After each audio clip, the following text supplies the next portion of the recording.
अभिवादये। अत्र अन्तर्जालीयमाध्यमेन सरलसंस्कृतसन्धिशिक्षणकार्यक्रमे भवतीनां च स्वागतं करोमि।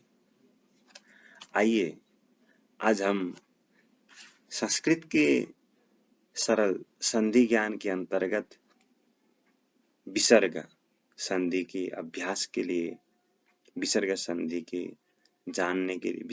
को जानने के लिए उपस्थित हुए हैं। तो सबसे पहले विसर्ग को जानने के लिए पाणिनीय व्याकरण में एक सूत्र है, खरवसानयोर विसर्जनीयः। सूत्र है खरवसानयोर विसर्जनीयः। इसको थोड़ा ज्यादा शब्द होने के कारण लंबा सूत्र मालूम पड़ता है, पर उतना कठिन नहीं है उच्चारण करने के लिए। खरवसानयोर, खरवसानयोर और उधर विसर्जनीयः।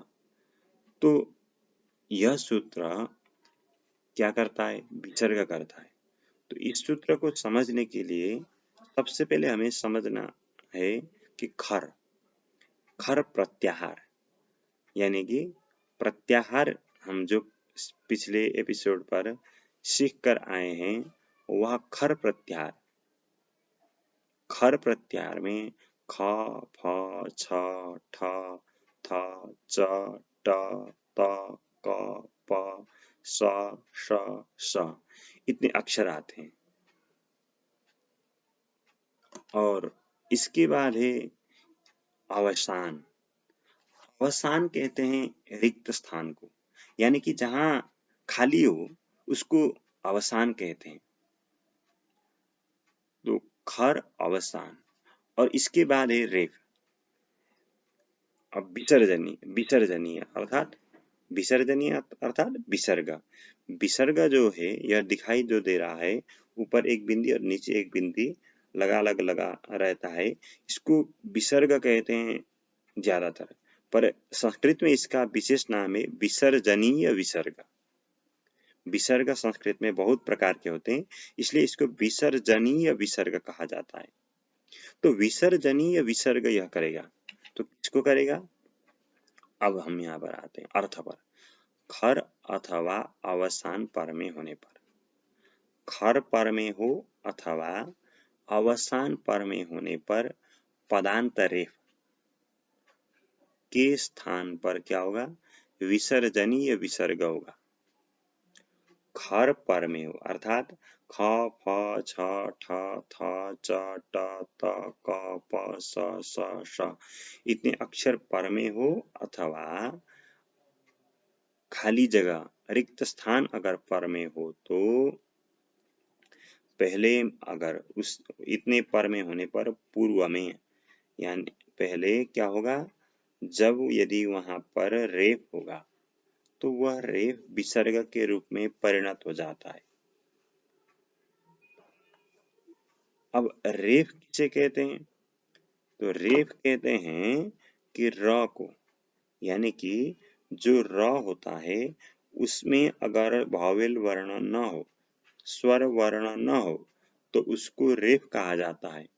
तो रेफ यानी कि र जिसमें स्वर वर्ण ई, अ, आ आदि की मात्रा न हो, केवल विशुद्ध व्यंजन वर्ण हो, कॉन्सोनेंट हो, तो वह क्या होगा? विसर्जनीय विसर्ग के रूप में परिणत हो जाता है। विसर्जनीय विसर्ग यानी कि विसर्ग के रूप में परिणत हो जाता है। तो इस सूत्र को समझने के लिए खर प्रत्याहार और अवसान की विशेष ख्याल करना है। खर प्रत्याहार के वर्ण अगर पर में हो अथवा खाली जगह पर में हो तो क्या होगा? रेफ जो है वह विसर्ग में परिणत हो जाएगा। आइए इसके उदाहरण इस सूत्र को समझते हैं। इस सूत्र के लिए उदाहरण है रामर। मैं एक उदाहरण दे रहा हूं, रामर। अब यहाँ पर देखिए, रामर जो है, रामर में र जो है अंतिम में वह र है। उस र के साथ में कोई स्वर वर्ण भावेल वर्ण नहीं है।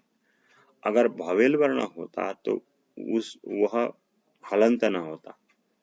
तो हलंत है इसलिए यहाँ पर क्या है कि अ आ आदि भवेल वर्ण नहीं, स्वर वर्ण नहीं। तो रकार जो है वह अंतिम में है और वह अवसान में है, उससे आगे कुछ नहीं है, यानी कि वो अंतिम में। खर तो नहीं है उसके आगे, तो क्या है, अवसान है, यानी कि खाली जगह है। खाली जगह रिक्त स्थान होने के कारण र जो है वो क्या हो गया, विसर्ग में परिणत हो गया। तो क्या हुआ, राम। इसी तरह हरिर और सेते, हरिर और सेते में क्या है, खर पर में है। हरिर का जो रेप है जिसको हम विसर्ग करने जा रहे हैं, उससे क्या है कि पर में, खर पर में ख फ छ ठ थ च ट त क प स श श के अंतर्गत 3 स आते हैं, उसमें एक स तो यह तालव्य स है। तो तालव्य सकार पर में होने के कारण हरिर का जो र है वह क्या होगा, खर पर में होने के कारण विसर्ग में हो जाएगा, क्योंकि खर पर में हो अथवा अवसान होने पर कहा गया है, सूत्र ऐसा कहता है। तो यहाँ पर खर पर में होने के कारण हरिर का जो रेप है वह विसर्ग में परिणत हो गया। तो हरि सेते, हरि सेते, यह रूप बन जाता है। इसी तरह पुरुषर सेते, यह भी वैसा ही उदाहरण है, पुरुषः सेते बन जाएगा यह, क्योंकि इसमें भी सेते के सकार जो है वह उसमें आता है, खर प्रत्यार में आता है।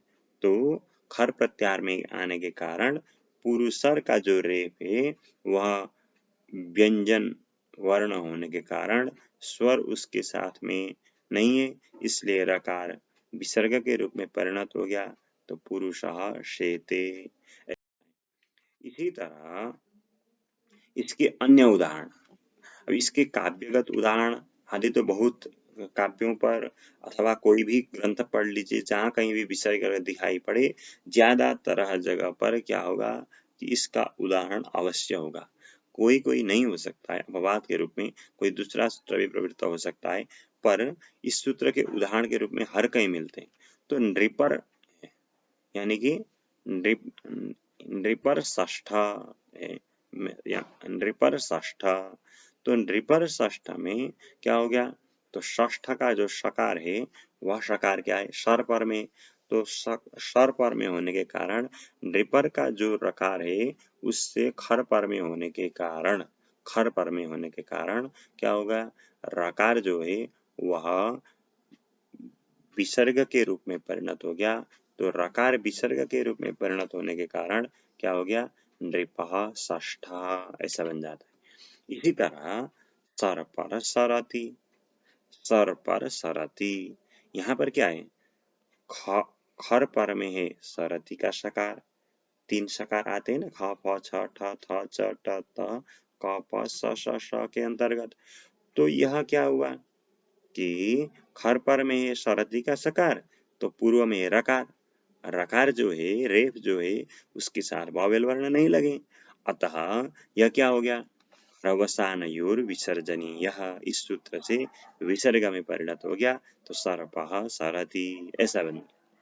इसी तरह से दूर और खम बना लीजिए, दूर और खम, दूर का जो रेफ है वह क्या हो गया, तो विसर्ग में परिणत हो गया, क्योंकि खम का खकार जो है ख फ छ ठ खर पर में, तो खर पर में होने के कारण दूर का रेफ क्या हो गया, विसर्ग में परिणत हो गया।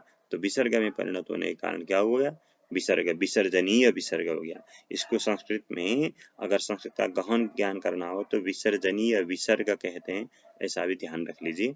तो विसर्ग में परिणत हो गया, तो दुखम ऐसा बन गया। इसी तरह हरिर हरि, यानी कि हरिर है, तो हरिर रहने के कारण क्या हो गया, हरिर में अंत में रकार है, उससे आगे कुछ नहीं है, तो मिल गया रकार, क्या हो गया, कुछ खाली जगह होने के कारण क्या हो गया, खरवसान विसर्जनीय से विसर्ग हो गया, तो रकार विसर्ग में परिणत हो गया, तो हरि ही ऐसा बन गया। यह सूत्र उतना कठिन नहीं है, सूत्र को समझने के लिए केवल खर प्रत्याहार का आवश्यक है, बाकी खाली जगह तो हर कहीं मिलते रहते हैं।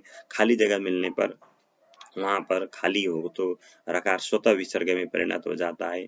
यह सरल रूप है।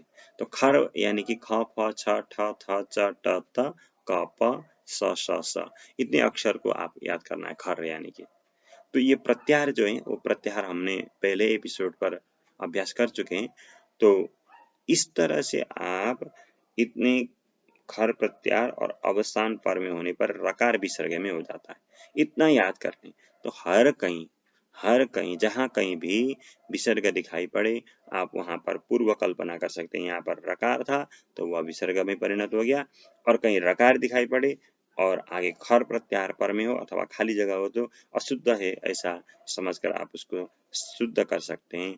तो इस तरह से आप इस सूत्र का अभ्यास करें और इसका विसर्ग कैसे बनता है, कैसे निर्माण होता है, इसका अभ्यास करते रहिए। तो इसका आवृत्ति करते रहिए जिससे आपको सरल हो जाए संस्कृत सीखने के लिए। आज के लिए इतना ही। जय श्री कृष्ण।